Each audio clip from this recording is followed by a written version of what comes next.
right, hello everyone. Welcome in. We are 7 days away from the 2021 NFL Draft, and today I wanted to discuss the Vikings, the first round, and quarterbacks. And if you couldn't tell already by the obvious thumbnail and title, specifically I want to talk about Trey Lance. Now, the reason I want to talk about Trey Lance is because it seems that a lot of other people in the Vikings community are talking about Trey Lance, and we're sort of entertaining this idea that Trey Lance is going to fall in the first round, be available at number 14 overall, and the Vikings might select him.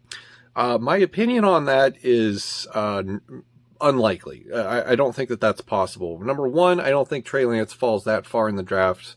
I do think he falls a little bit. I don't think he's going 4 overall. I don't think he's going in the top 6. I think he's going to be somewhere between 7 and 12. That's the range that I think that Trey Lance will be selected on the first day of the NFL draft. I don't think he's going to be available at 14. So, but let's pretend, let's entertain that idea that Trey Lance is available at 14 for whatever reason. He falls to 14 to the Minnesota Vikings selection in the first round. Do the Vikings take Trey Lance? So exploring that possibility, there's definitely arguments to be made for that. Number one, we don't currently have a backup quarterback, unless you count Nate Stanley or Jake Browning. Almost said Nate Browning. That would have been hilarious.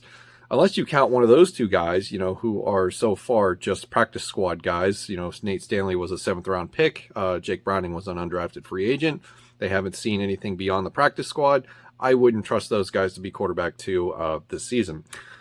Sean Mannion is still a free agent, which is a wild surprise, as of this recording, currently not signed with another team. Last I checked. If I'm wrong, someone can correct me, but that is the current situation for the Vikings quarterback spot behind Kirk Cousins. It's practically nothing right now.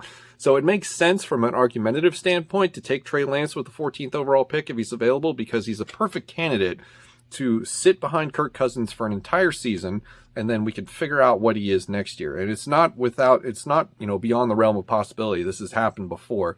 The Packers just did it last year with Jordan Love, although they did kind of get rinsed on social media for that pick, but it is what it is. But it's definitely something that would make sense from the current roster standpoint. Another reason why it would make sense is because, speaking of Kirk Cousins, beyond 2021, we're not entirely sure what the Vikings' plans are for him. We thought maybe that he would get an extension to both free up salary cap space this year and also to sort of alleviate his mega cap hit next year, which I believe is over 15% of the entire cap. Now, obviously, the cap is going to go up next year with all the TV deals, going into play and whatnot, and slowly crawling our way out of a pandemic. So there will be more cap space next year by default, I think.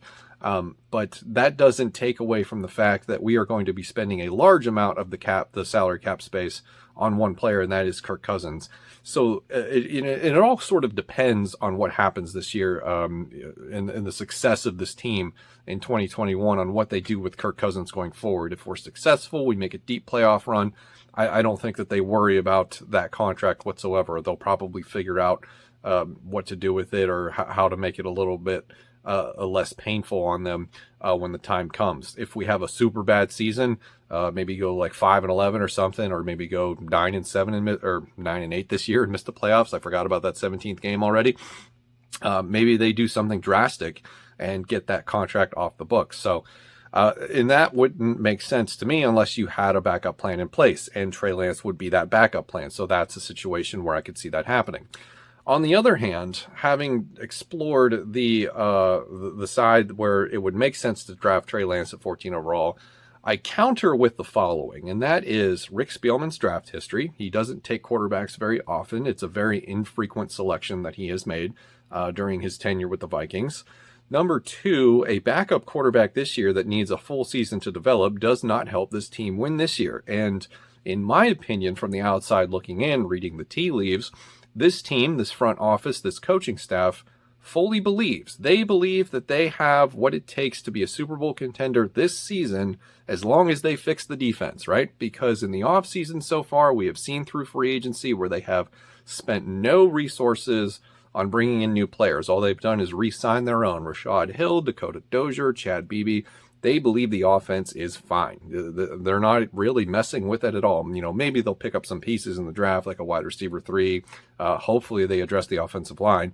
But, that's another video that we'll talk about before the actual draft. But they're all in on fixing the defense, so that is where the resources are going. So and I think that if Trey Lance was available at 14 overall and the Vikings were on the clock, Rick Spielman would be salivating at the opportunity to trade down, not only because that's what he probably wants to do anyway, because we need to reacquire a second-round pick. We currently don't have one. The price would go up with a quarterback available that people probably originally didn't think was going to be there at 14 overall. So suddenly, whoever it is that calls him, he can extract more draft capital out of them in exchange for the other team being able to move up to select Trey Lance at 14 overall. So just to sort of summarize this entire situation, Trey Lance being available at 14 overall is unlikely. The Vikings selecting him is unlikely. If he was available at 14 overall, I think it's more likely that the Vikings trade out of that selection, or they even just take a different player entirely. It wouldn't shock me at all if that's the case. And ultimately, I wouldn't get my hopes up for the Vikings to address the quarterback position in any form on the first day. I would be pleasantly surprised. And it's not a knock against Trey Lance. My opinion on Trey Lance is that he's a very good prospect. I think he's quarterback 4 as far as my top 10 would go. I haven't done a top 10 video on quarterbacks yet, but maybe I will before next Friday, which I think is day 1, right? That's April 29th.